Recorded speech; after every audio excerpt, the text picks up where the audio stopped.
Hello, everyone. Good evening. I welcome you all on the last day of this workshop, Research Data Analysis using SPSS. Today, hello. Am I audible? First of all, let me know that. Yes, okay. Then should I start?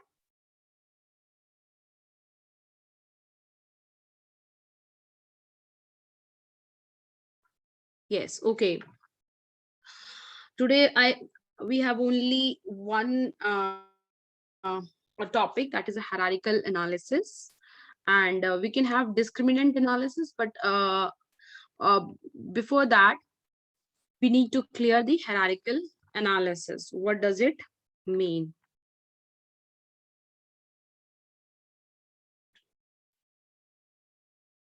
One minute, just analysis and the uh, simple linear regression analysis. When we talk about the simple linear regression analysis, we can use bivariate.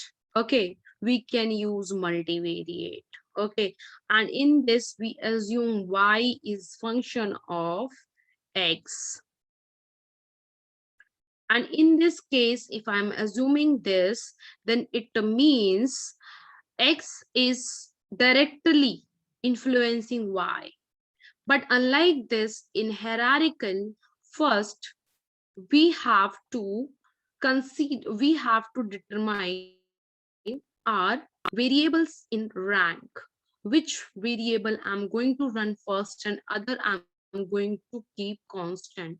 And in the second step, like they are running regression, this regression at a one step, that regression will be considered as a linear regression analysis. Suppose I have multiple variable in x1, comma x2, comma x3. Suppose I have till x5.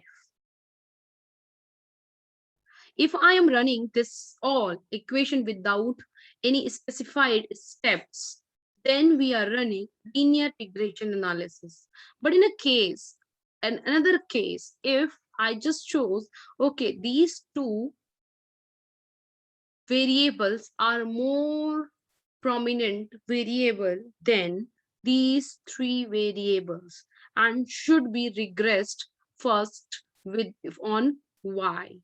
Then at the very first stage, at the first step, we will run regression between y and x1 and x2.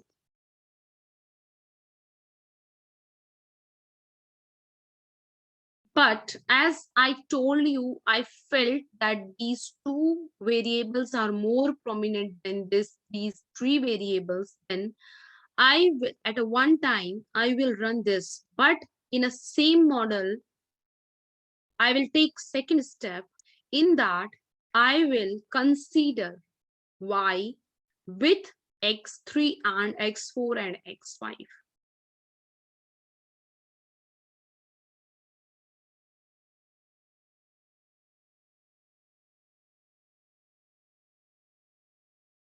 And x5. This is known as the step and hierarchical regression.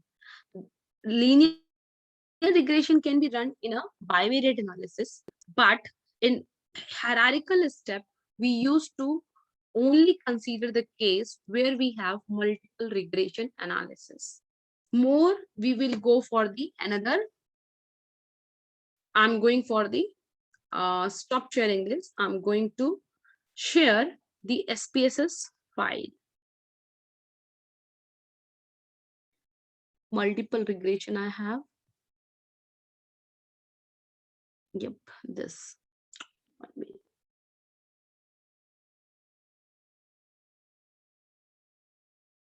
Share. This is the another data set First, let me tell you the background of the data set. This is the data set for a consumer and in a company, in a financial company. They are considering interest rate, installment of the loan, income of the consumer, DTI, it means their debit score, then credit score, and then day with credit line means how many days he is having to repay his credit, and time, uh, kind of time later than payment means how many times he is filing his he is paying his installment after time. Okay, these are the variables. Here he assumed, the person or the manager, he is assuming that the credit score of that customer is depending on interest rate, installment, income, or day with the credit line and in credit score, as these are the different means this is the time how many times he is going to means paying his loan after the date.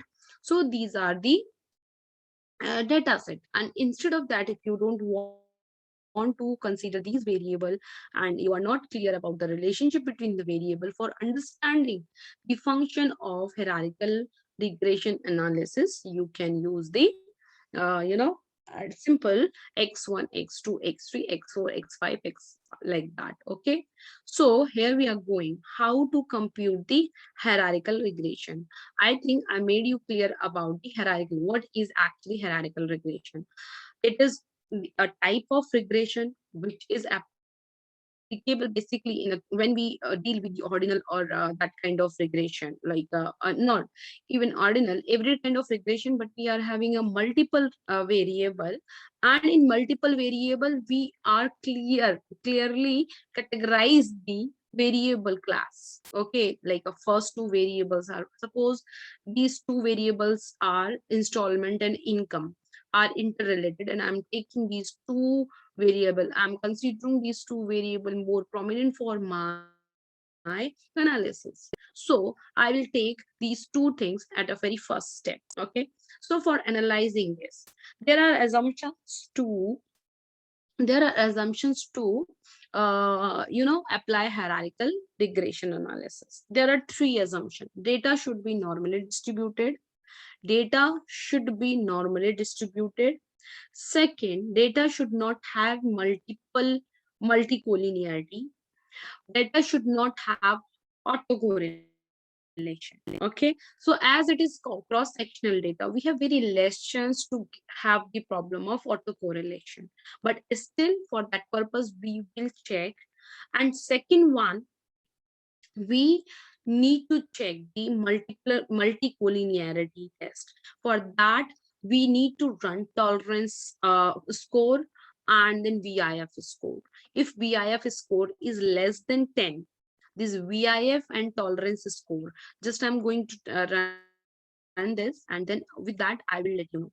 This is again, we have to go for the regression, then we are going for the this credit score, and that I'm just starting at a very first step how to run this.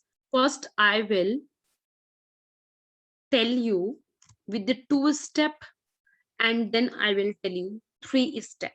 And you can run in the way of nth step in regression as per the requirement and as per the variable. But mostly 3 steps are more than enough for running the regression analysis. So for that purpose, as I told you, this is the hierarchical regression. So this block function for hierarchical regression, what is different, what else we are going to use in this block function we are going to use in this. Okay, this block function will categorize this function, this hierarchical regression with the linear regression model. So just let's see, this is credit score. I'm just assuming this was the dependent variable. Next, I'm taking installment and income. at the very first step, which I'm assuming they will affect the credit score. In this, you are, what is the benefit in that you are very much clear, you will be very much clear that which variable is going to affect and not interrelate with other. You will get three model in your output, and you will be able to categorize and differentiate those model on the basis of P, F, or ANOVA value as usual. This is the first. See, next step is you have to click next. This will now, the previous one, your two variables are reported. And when you will click next, again, you are welcome to enter two new variable as per your hypothesis or assumption. Suppose at the second time, I'm thinking interest rate and DTI is affecting credit score. Just I'm taking two. Next. Now in statistics, you will click. This is the only two step. Okay. Model. In statistics, I'm going to estimate. I will click the estimate of cost. Model fit. It will give you the model fit. It means whatever you are thinking about model, that is okay or not.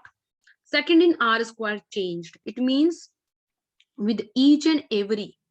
In previous one, linear regression, we were not doing this because we were not requiring the R square values change with the model. We were having only one step. And in that, we were just dealing with the R square or adjusted R square as per the variable inclusion. Like if we have only two variable in our study, then we were looking like R square was sufficient. But when we were having more than two variable in our study, then we were looking at the column of adjusted R square. Here, because we have two steps, for each and every step, the R square will get changed. So I'm just clicking on this R square. Then this is the descriptive statistics. Again, it will, why we are clicking this descriptive statistics, and you have you have two options, whether you can click here or you can go separately from analyze and their part. Collinearity diagnostic, it means your data is free from the collinearity problem or not. See, if there will be this problem, then your data, your estimator will be indeterminate. If your data is suffered with this multicollinearity problem, then your estimators, it means beta 1, beta 2, beta 3, that will be indeterminate. Okay. The residual, if you're talking about the Durbin-Watson test, this is for the, it is also known as the t-test. And this is to examine for autocorrelation. Okay. This is to examine the autocorrelation problem in the data. How to means examine this Durbin-Watson test. We should examine with the value of 2. 2 is the value of critical value to consider whether your data is having autocorrelation problem or not. So, okay. And this plot, in plot, you can go Z residual and Z predictable. You have these kind of, this is the Z residual, Z predictable, D residual, adjust predictable, like this. You have dependent variable. Residual, it means the variation of your data. Okay. The uh, residual of your data. And sorry, Z residual will be y-axis, and Z predictable will be the x-axis. It will suggest you whether your data is having heteroscedasticity or not. Then I'm telling you, means I'll tell you when we will have output to explain whether we have heteroscedasticity or not. And normal probability plot, histogram, normal probability plot. If we have normally distributed data, then we have to this click on this. So we can have this normally distributed. We can analyze whether our data is normally distributed or not, or we can apply this test over that or not. Okay. So I'm moving to click continue. And in option, you can go that entry 5%, like whatever. Okay. Excluding include, but you don't need to interrupt, get, do something more there. So it is my output. We have lots of table. Okay. And output. So I am going to explain you one to one. First of all, we will go for the normality test.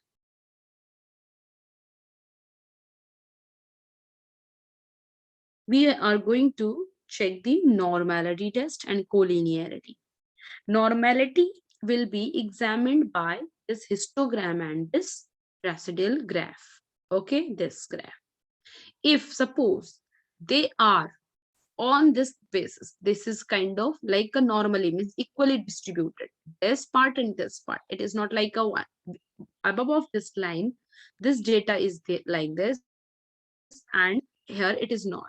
So it should be in that way. The part of this, the above of this line should be cancel out the part of the below of this line. So we can say this is a normal. This is also known as the normal PP plot of regression residual. Okay, so we can say our data is normally distributed, and yes, it is having only one outlier. Variation is very less in this data. So we can run regression, hierarchical regression. Only one or 3 to 4 observations are under the outlier content, otherwise heading. Otherwise, we all have the data which are under the consideration. Next is this.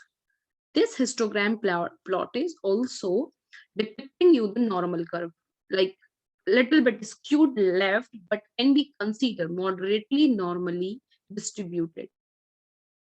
So we can say we can run the, on the basis of normal distribution, the means regression analysis, the assumption of Gaussian assumption for OLS, we can say we can run the hierarchical regression because we have normal distribution data. Next is, let's start with the multicollinearity diagnosis. We have two independent variable, interest rate and DTI. Here we have VIF, and this is the significance level. As per our acceptance criteria, we have this, the value of this VIF should be less than 10.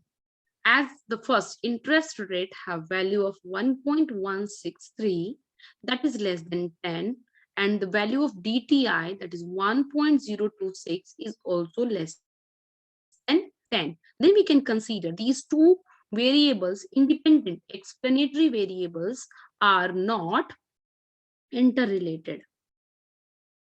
Okay, collinearity diagnosis, here it is. Then it is a residual chart. Now I'm going to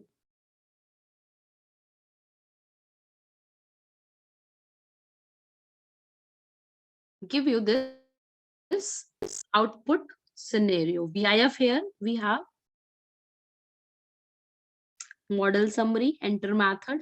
Yes, this is the correlation. Yes, this is the this is the descriptive statistics of that. Credit score, installment, income, DTI, and we have completely considered 5 variable. One was the independent variable credit score, sorry, dependent variable, the credit score, and in the another step we had entered two variable. In a very first step we entered installment and income, and in the next one we entered interest rate and DTI. Here the mean value is given. That means it is giving you that whether you can trust your data set or not. Your data is actually considerable, reliable, or valid or not. I told you, if the mean, the half value of mean is standard deviation, the half value of this mean is more than this standard deviation, it means it is okay. Otherwise it is not okay. Data is having problem of the variation. Lots of variations are there which cannot be determined. Next one is a correlation. Again, these the Pearson correlation between the variables DTI, interest rate, income, installation, and credit score, installment, income, interest rate, DTI. And then they have like interest rate with the credit score is having a high negative relationship, whether these other income, they are not having any kind of relationship. Whether they are reliable or not, we will know that about that from this significant row. And in significant we can find, except this installment, every and installment and income, we have everything under the consideration. We can consider that these relationships are significant. And next row is telling about the n, number of observation. This number of observations are like 777. We have selected 777 observation. See, in that previous one, unlike in this linear regression model, we have only one enter method. Here, because we have incorporated two model in a one run, then we have two methods here: enter for two variable and enter for a two variable. Then model summary. See, earlier it was only this part, r square, adjusted r square, but here we have changed r square significance. And this is the Durbin-Watson test. Okay, it is telling the presence of autocorrelation in the data set. See, the value is 1.765 and it is approaching toward the 2. Okay, and we can consider the value of b value is 2, and therefore we cannot say any autocorrelation problem in our data set. It can be 1.999, but yes, here okay. So next one is, it is more or less means above 1.7, you can consider the value is 2. Okay, 2.11, 2.2, 2.3, you can consider in value 2, but less than 1.5 and more than 2.5, there will be autocorrelation value, because this is the range where you can consider your data is free from autocorrelation problem. Next, R square for first model. Here in model, we have two. In a very first model, we have entered two variable named income and installation. And in a second step, we enter DTI and interest rate. For the first one, we have R square 0.09 and 0.06, and R square changed. By this method, we have enhanced our R square 0.09. Okay, but in a second method, our R square is good. It means the two DTI and interest rate are two prominent variable. Okay, then we should change that. Then in C, this is the difference. In that, we cannot know which model is explaining, which variable is explaining more variation in the model. Here, we can analyze those variables. This is the difference between the hierarchical regression model and linear regression model. There you will say, okay, the complete R square means all variables are explaining this much of the variation. But here we can say that these two variables, the next step is explaining more variation in the model. And then it got changed by this model, that is 72.6, from 74.5% to 72.6%. Whether they are significance change, yes, they have the significance change with this step hierarchical model. Next one is ANOVA. Again, you will get two, like in linear regression model, you got this table in a one form. But here, you are getting in a two form, like two column, two rows, like first two variable, and second is for the second two variable. Here both are income, predictor income and installation, that is 1.001, they are significant, and predictors, that is income and installment DTI, that is also significant. So model is okay, model is good. Next is coefficient. Coefficient we will study. Then here we, at a very first step, we have only two. Okay, see, this is the magic of this is hierarchical regression. Here when we were only having two uh, variable, which we run regression by keeping constant other factor, then we have 0.021 impact. Okay, we have minus that installment is having negative relationship, like negative impact over that.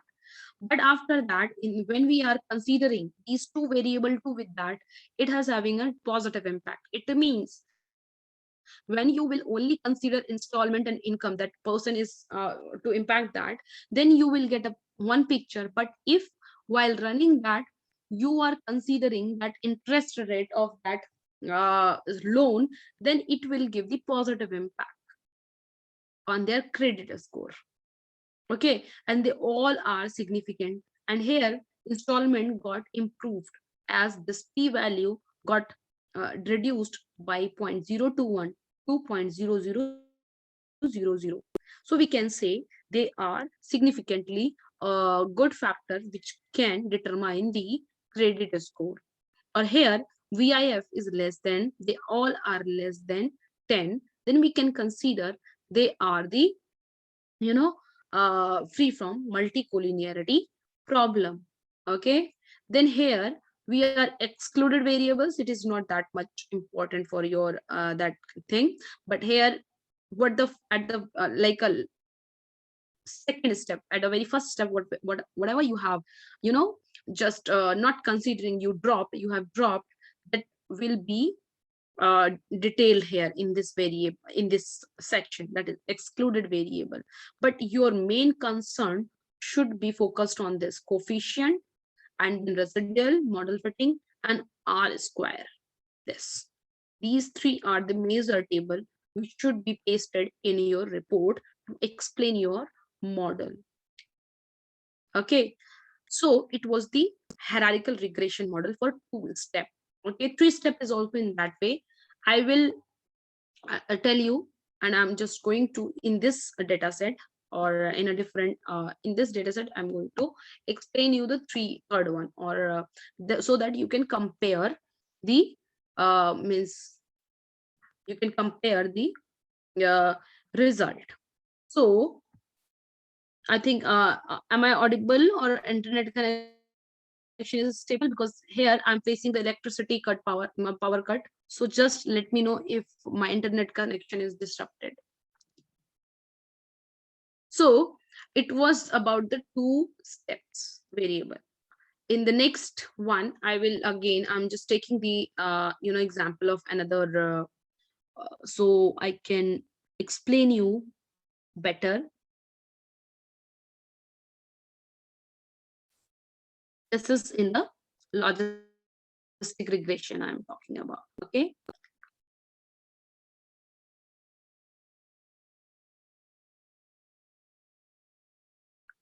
I think this is, I think it is, it can be visible to everyone.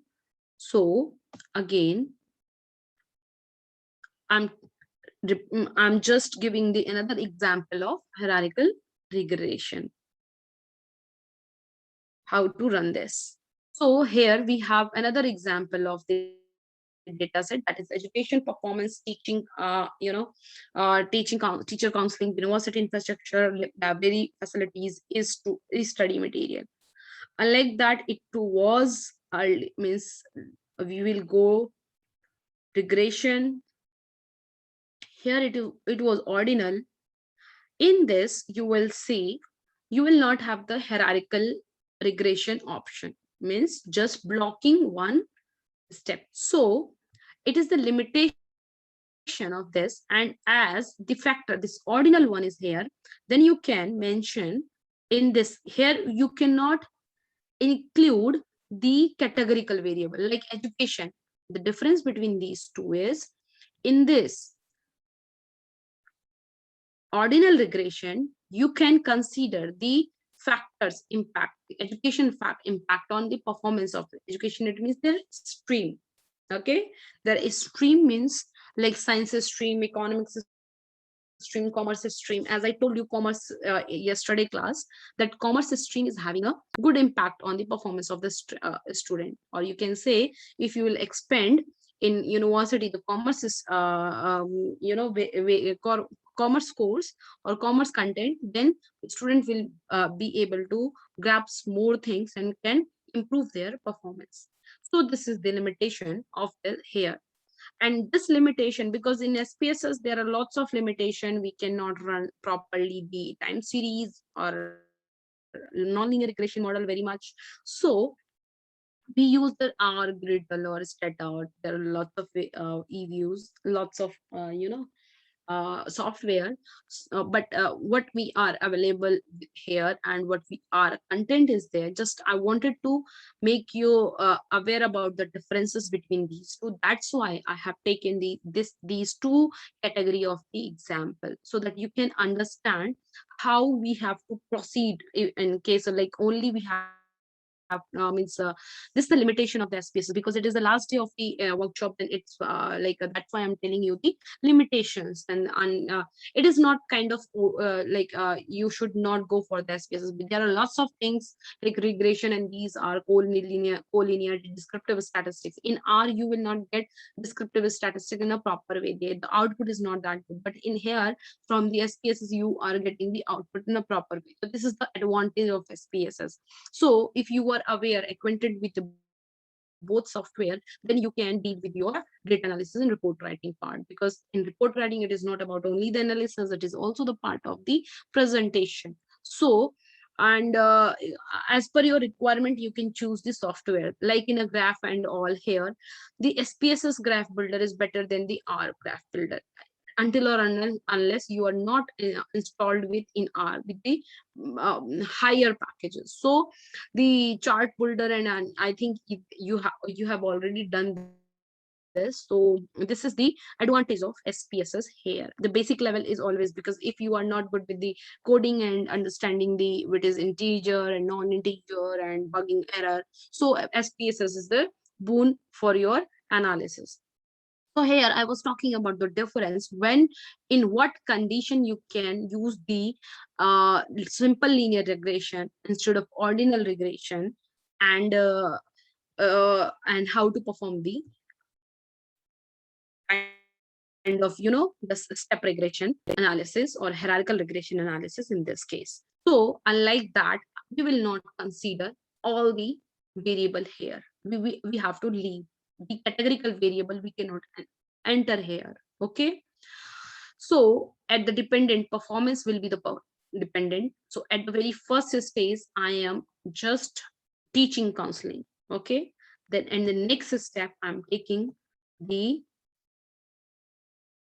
library function. And then third stage, it is the 3 step. Earlier I was talking about the 2 step, here I'm talking about the 3 step.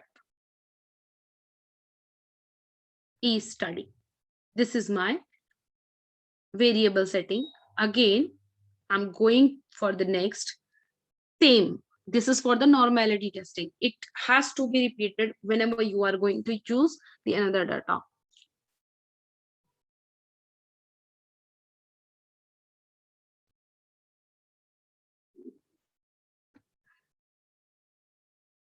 This is for your normality testing. And in this also histogram and normality. And this is basically to tell you whether your data is free from the heteroscedasticity problem or not. Your data should be homoscedastic as per the Gaussian assumption for OLS, ordinary least square method. Continue. Plot you are done, I think. Then statistics we are going to select R squared changed, descriptive to know the reliability, and the collinearity for the VIF and tolerance to diagnose the multicollinearity problem, so that our estimator would not be in the problem of indetermination. The next one is the Durbin-Watson test for autocorrelation problem, and it should be within the range of 2. It like 1.7 to 2.3. Okay, then continue. Then okay.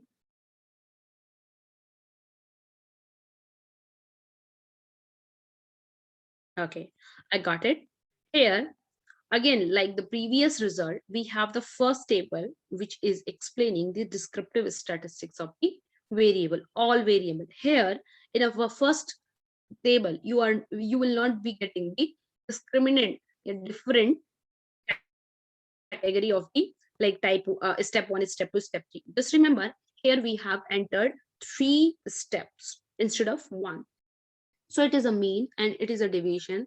And I think so one more thing, in ordinal scaling, the standard deviation is always less. It is always considered. Okay, this is the fact. In ratio or interval scaling, this is the main concern to analyze the descriptive statistics, because they have the huge chance of the insignificance of the descriptive statistics. Means they have huge chance that they can have a various, because here you are bounding restricting respondent within your option. Here they are free. Okay, I may have 1 lakh rupees as a salary, you may have 5 lakh rupees salary. It can have a huge variation. So in the case of that, like interval ratio scaling, you need to analyze this descriptive statistics before running the test. This is the thing what I wanted to make you clear. Next is correlation. Here, each and every having like a teaching counseling is having high relation with the performance, and whether they are significant. Yes, all relations are significant except the teaching counseling with the e-study. They are insignificantly related. There may be a respondent problem, or can be any kind of like while collecting data may have like a investigator researcher may have some kind of issue with the. So that's why it may give you a insignificant result. And the value, this is the end, performance and teach, every variable are containing same number of the observation. Next is here, like earlier we have only 2 enter things, 2 methods. Okay, like we observe enter for first method, second method, but here we considered, we entered, we followed 3 steps in our model. First, teaching counseling; in second, library facilities and university infrastructure; and third, e-study. Here we will get the R square change. For the first step, we have R square 0.68, but as we have included R variable, then we got higher R square. Okay, but here the R square change, because of that we got the huge R square change, like that 1% and 1.6%. The complete R square got changed that percent, and that they have the significant uh, changes. So we can consider this inclusion of the variables are good because they are significant. And one is Durbin-Watson test. Here we have 2.11. This is, I told you, that is 1.7 and 2.3 can be considered equal to 2. Then we can say this data is not having autocorrelation problem.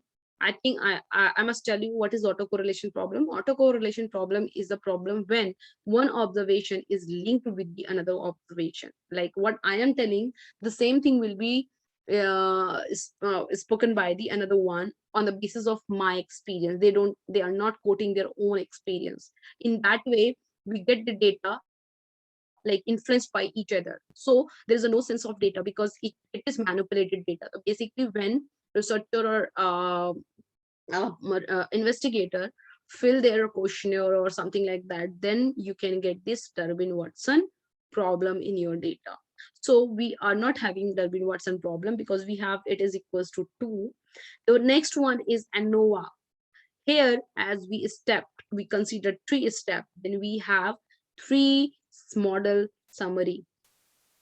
That is, first we have means significance level. Second, we have the significance level, and third, we have significance level. It means we consider are the model assumptions is right.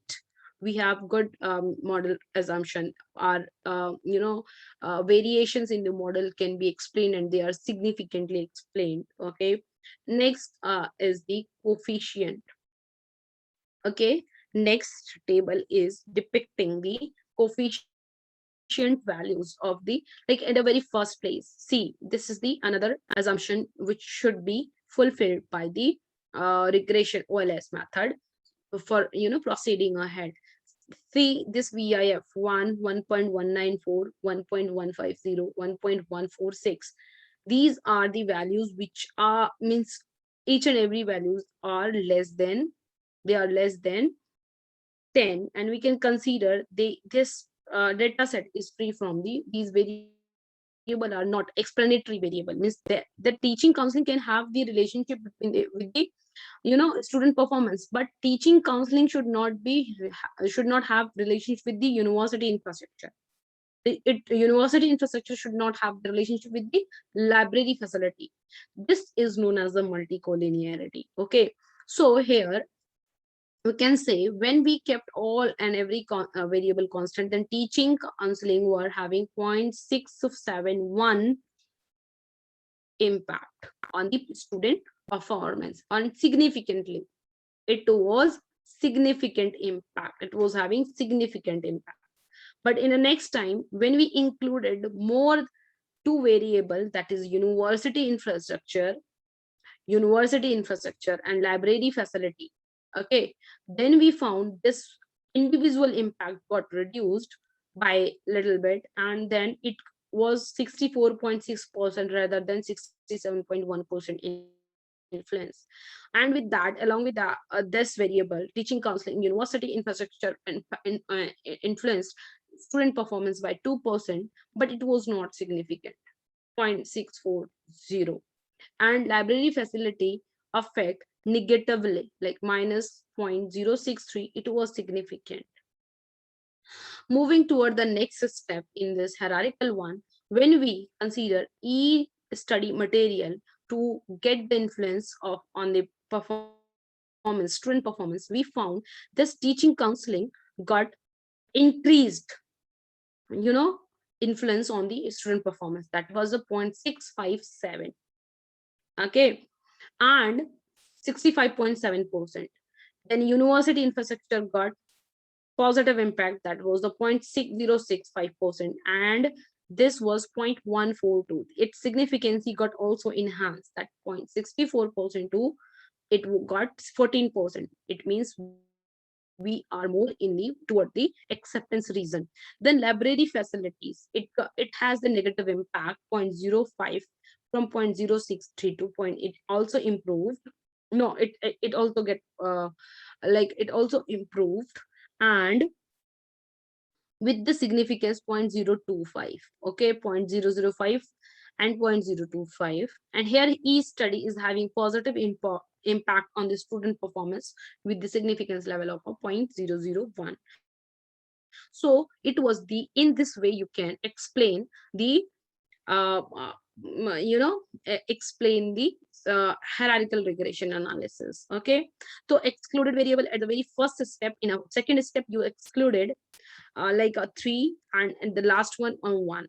For this you excluded e study. It was like that. Okay, this is a collinearity diagnosis. Again, it was the, in a first dimension, in a first way it was only between 2 variables, and in a third way it was only 4 variable, then it was for the 5 variable. Okay, then residual analysis, and here it is the normally distribution. Normally distribution, yes, the data is quite normally distributed, and we can consider, and yes, this is the normally PP plot of the residual. This is a heteroscedasticity problem there. Okay, this is the heteroscedasticity problem there. If that data is, like, suppose it is is varying like from upward only, okay, then it is not normally distributed. As it is having equally, sometime it is getting downward, and sometime it is getting upward, and sometime it is getting upward and downward, then it is showing you a normal pattern. And it should be kind of, it should always have this pattern, otherwise it will be considered as heterocatastatic problem. Okay, so this data was all about this was the interpretation. Then again, with the help of my one board, I will let you know what we did in this. Okay, what is the difference between these linear and non-linear regression. And here means while interpreting your result, you need to consider this table, ANOVA table and R square table, how it is getting changed. Okay, if R square is getting worse, then you need to consider the simple linear regression equation. Okay, and this F value is getting worse, like point instead of 0.000, it is showing 0.57, 0.5. Then you need to change your model. Okay, this is the indication. So it was all about the hierarchical regression model. And now I'm going to tell you again how to, like what is a simple, difference. Like as you can see, here was the teaching. Yesterday we conducted the ordinal regression teaching, counseling is having, and university infrastructure.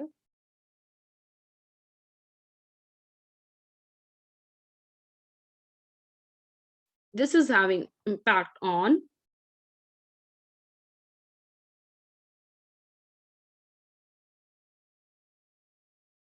student performance. Suppose another variable we have for that purpose, like library facility, and another one like e-library,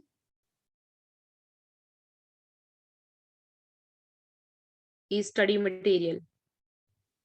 But in step hierarchical, we are just first, we are taking impact on teaching, counseling, on student performance. This is the first, or mostly nowadays, this hierarchical regression is in a trend because of, if you have ratio scaling interval data, then you need to go for that. Okay, and if means because it easily explain your which explain the variation in your model because of the separate variable like student counseling. Then again we have the another two variable in a second step for the student counseling, student performance.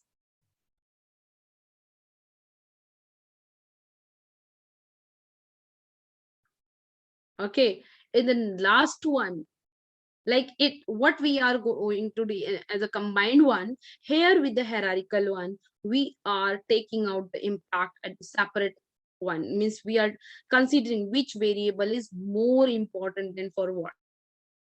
Okay, this is the only difference. This is the difference, means not only basic difference between these two. This the linear regression model, this is the hierarchical regression model. I think I'm clear about this. I think I'm clear about this. So next one, this is the discriminant analysis. What do you mean by discriminant analysis? Discriminant analysis are basically the analysis which is like cluster analysis, discriminating of variable. Okay, suppose I'm talking about the one variable that is just I'm sharing the, oh no.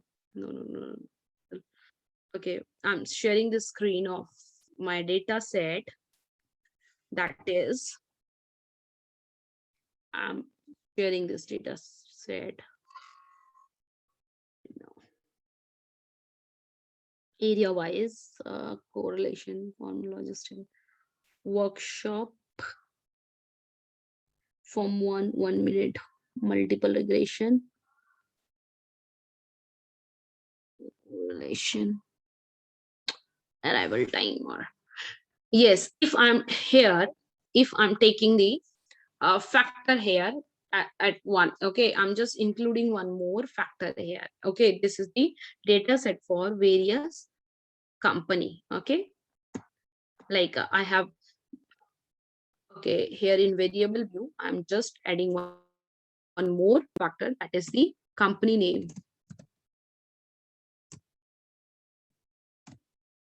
That is numeric. And here I'm going to give the value like, and this won't be in a ratio scaling. Decimal will be activated in a case of only ratio and interval scaling. In case of ordinal and nominal variable, we are not supposed to open this, and instead of that any value we will put here 0. Then in discriminant analysis, suppose first company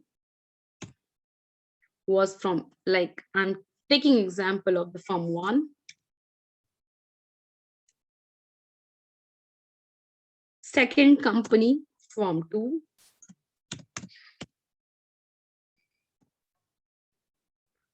and third company firm 3.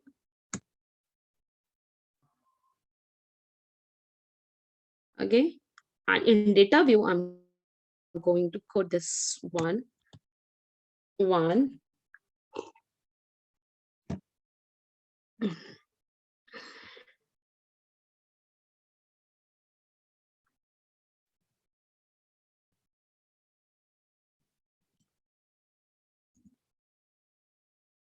we can make this, we can do in this way. If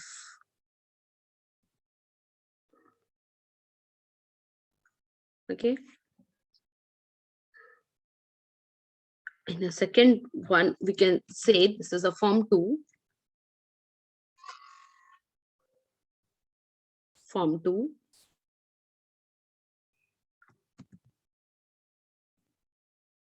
this is the like discrimination should have kind of one variable on the basis of which you are discriminating between the variable category. Okay, suppose this part, 1 minute, I'm just completing this, I'm just making you understand how, why it is important. Okay, from here I should form 3.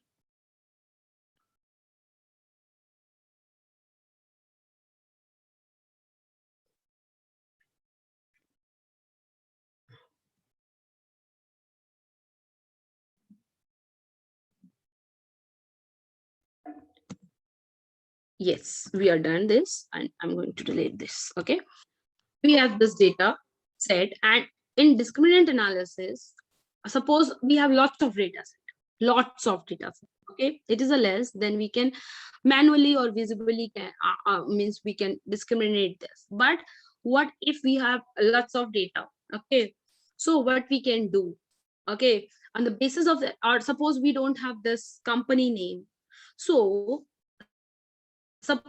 in general, how to discriminate the things on the basis of, suppose this firm till serial number 16, the arrival time is for first company, and from 17 serial number to uh, serial number 37 we have form 2. Okay, 38, from 39 onwards we have form 3 data set. But discriminant analysis, without this discriminant analysis club those variables, those data set in a one group which is having a, same attributes. Okay, which is having a same attribute. So for that purpose we can go for the analyze. Okay, then how to run the uh in SPSS. Okay, so for that purpose analyze and classify, somewhere there is a classify. Here you have two-step, 1 minute, two-step cluster. K means cluster, hierarchy cluster, T tree, you want to create a tree. Here we are doing the discriminant analysis.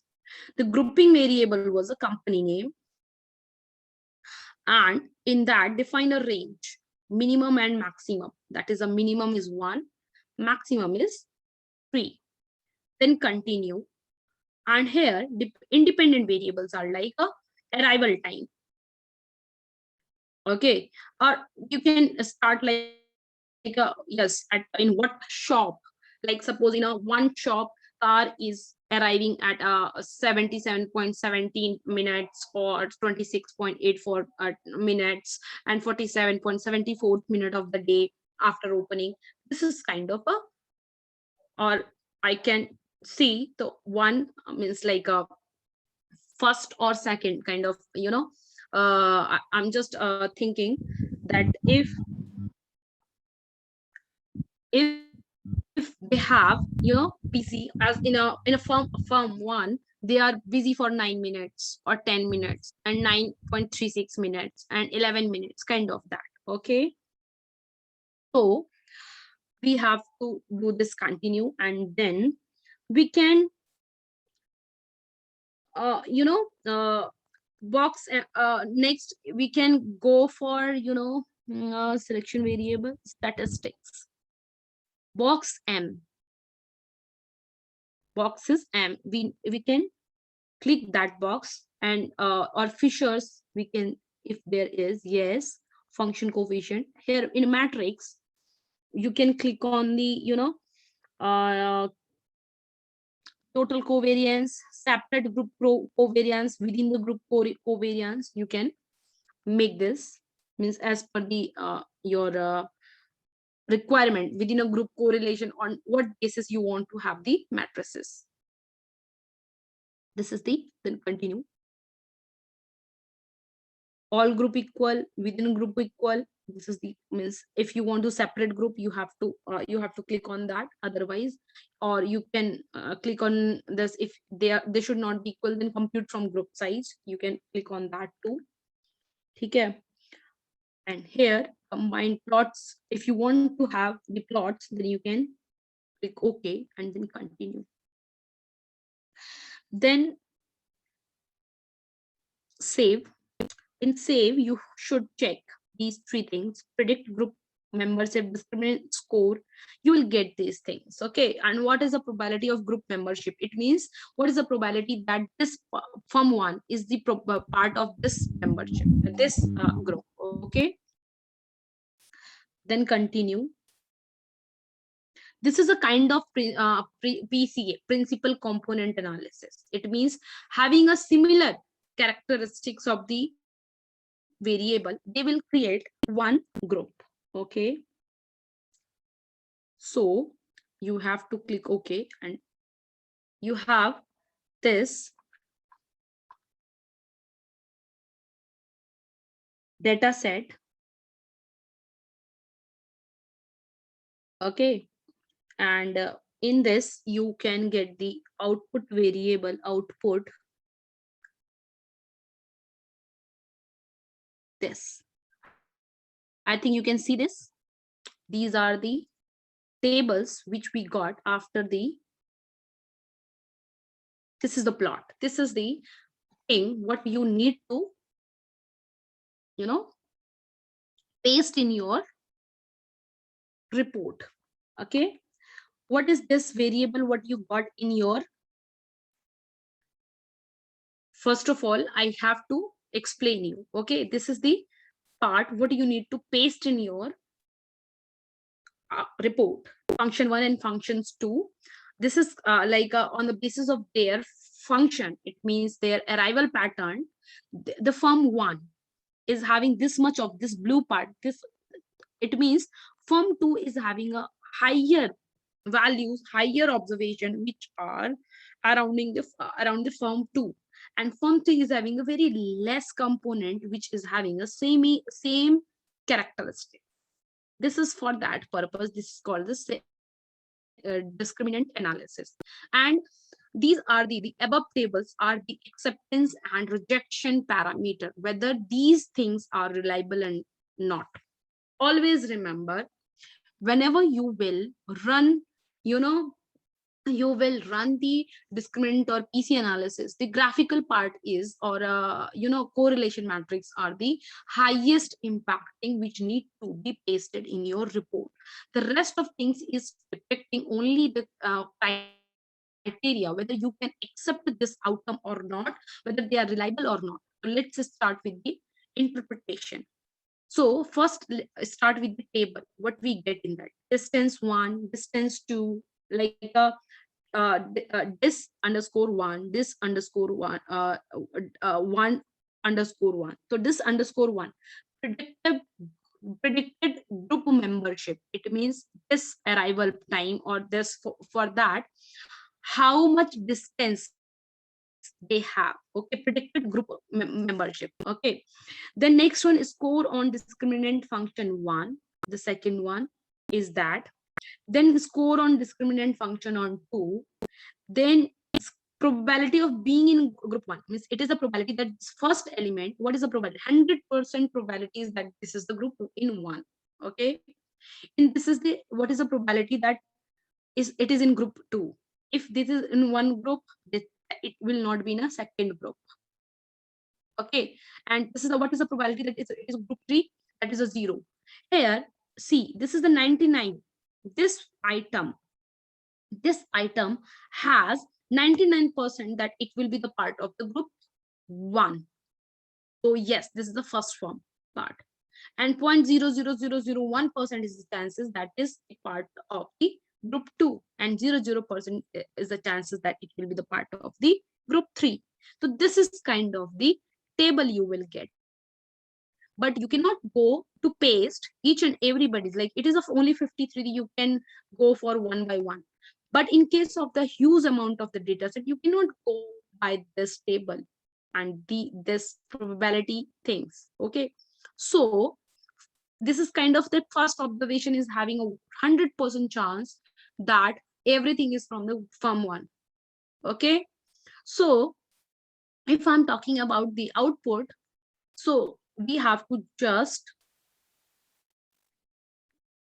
focus on the graph pattern. Here we had less, so we have a little bit, means very low, very low responses in there. But when we have like more data set, then we can get the more intense and a high,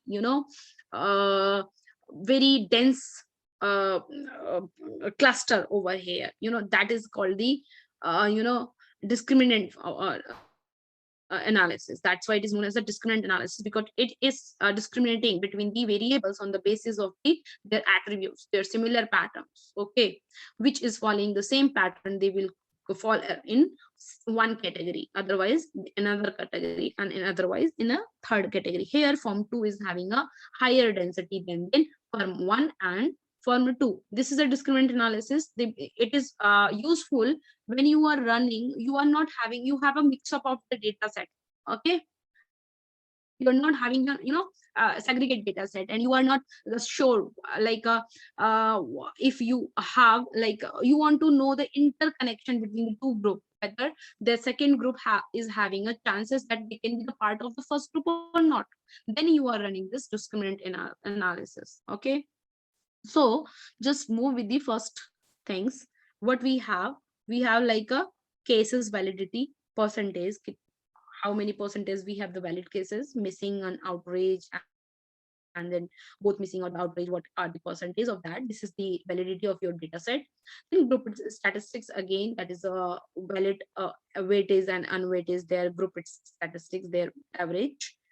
And then pooled with group matrices, it means arrival time, watch time, and visit time. These are having kind of what is kind of relationship between these three kind of. This here in discriminant analysis, rather than correlation, you are getting the pooled within group matrices. Okay, like how they are, like wash start timing is easily pooled with the arrival time. That means that because they are highly correlated. Next one is covariance matrix. Correlation and covariance matrix. Correlation is the updated and advanced version of the relation things. Covariance. Earlier, the covariance, it means the variation in a two variable with each other, like with respect to that. Correlation is the association between these two one. Okay, so that's why earlier it was covariance, but right now means in a updating one, that is considered as a correlation, like okay. So this is again in form one. How means here is the first one, the pool within group matrix. Here it is telling the aggregate about the variable, which kind of variable can be pulled in the and the one. But here on the basis of firm wise, category wise, it is kind of very, it is the unique output other than the correlation matrix. Here in a form one, what is the relationship between the arrival time pattern, wash time pattern, and then busy time pattern. Okay. And in a form two, they have explained in a separate way, in a, each and every separate different column and row. Here is the box test of equality of a covariance matrix. Okay. Then it is kind of how much they are equal with each other. Form one, form two, form three, they are equal to each other rank in a rank. Then okay, in a this you have to degree of freedom significance level. Then they are the test hypothesis. This is the for your data things, that test null hypothesis of equal population covariance matrix. It means in each group has having a equal population variance, like in form one, in form two, form three, they three all are equal population variance in their group group elements. Yes, you have to reject null hypothesis. Okay, they are not having equal variance actually, you know. They are means in null hypothesis, you have to formulate null hypothesis that they have equal variance. But in a alternative hypothesis, yeah, you have to prepare that you have not equal variance. And the next one, this is the eigenvalue. Okay, loading. This eigenvalue suggested you to the loading of one variable to the one item on to another item on the basis of their variation. Okay, canonical correlation, it means 99%, like whatever the factor was, one or two on the basis of one or two function, they have 96% of the variation which were got explained.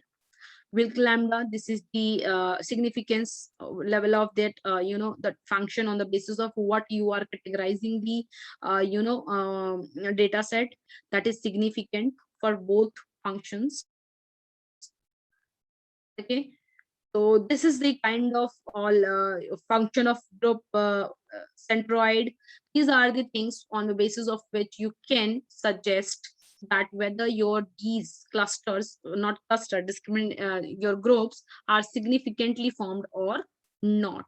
So see, this is the classification function coefficient arrival set, that in a form one, arrival time is means negatively means in the characteristics of the form one, they are negatively associated this. And the second one is like busy time is highly means the busy time was a variable which were highly considered for the firm one to get, create this factor.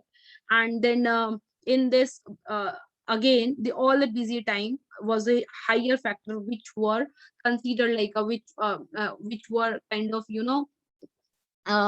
highly participating to create the cluster for firm one, for firm two, and firm three. After that, the contribution was like wash starting time means the services starting time is from the washing starting, like that variable is contributing for creating the this group for that. So this was all about the discriminant analysis. I'm going to explain this if in the case of revision for the another variable, another data set, because we have time, so we can revise in that way. And we can have time, we can have the data set. I'm going to, yes, I think this is the my another data set where we can run this discriminant analysis again to refresh our things about the content.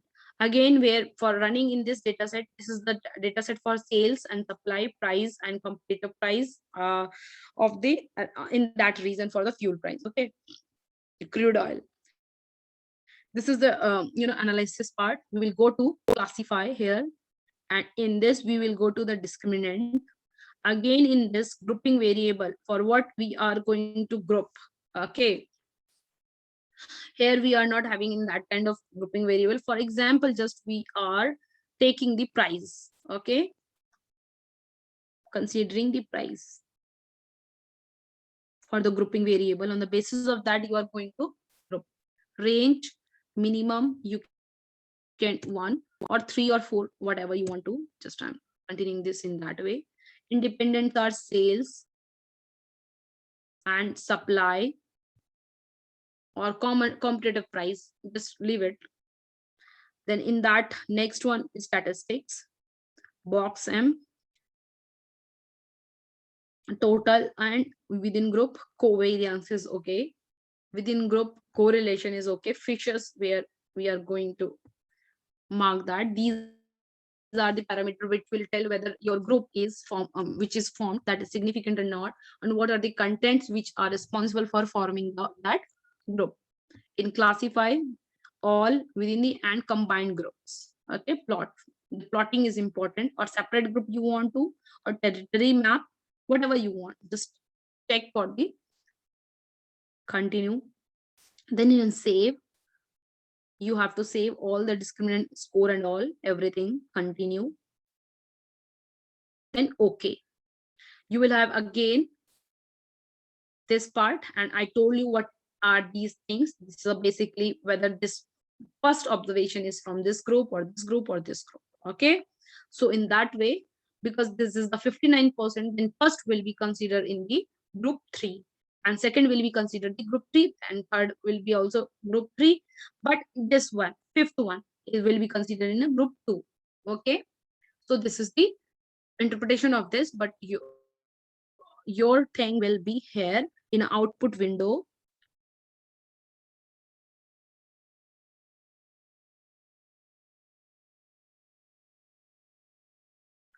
In output window here, you should have the map.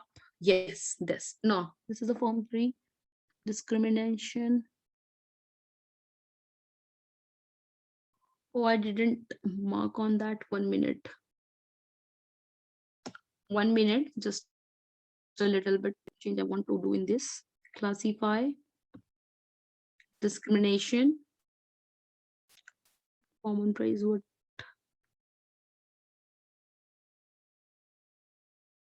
classify, separate plot, I want to combined group. 1 minute, let's check it out whether we get that or not.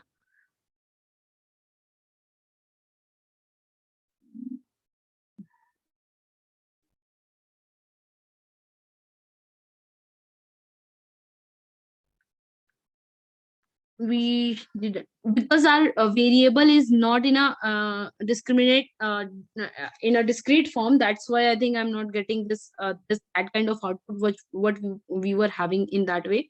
So in this we can have okay, 1 minute output.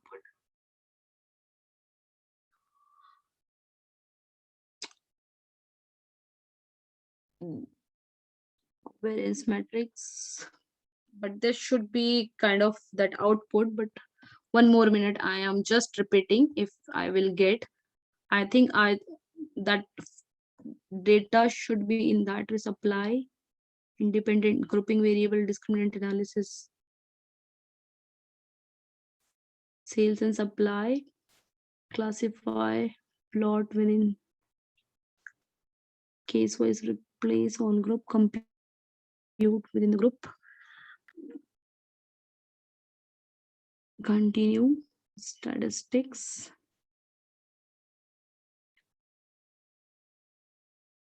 group covariance. I think that should be.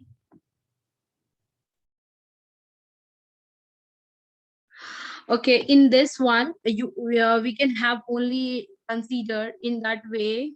We have to consider this table where we have the probability, so that we can have we have to there we have to take put the filter in that. 1 minute, I'm taking there. We have to put the filter, the value which is more than, means the highest value, maximum value, and then we can get the discriminant thing, but this is applicable where we have this dependent variable in the form of factors like one, two, or three factors. Because unlike that, in that the factors, this in classification we were this this grouping variable was in the form of group form. Here it is in a continuous form. That's why we are not getting that that distance graph. Otherwise we would have in that way. So this is the difference, and this was all about the SPSS workshop. If there is any doubt for the session, then you can ask me. Hello.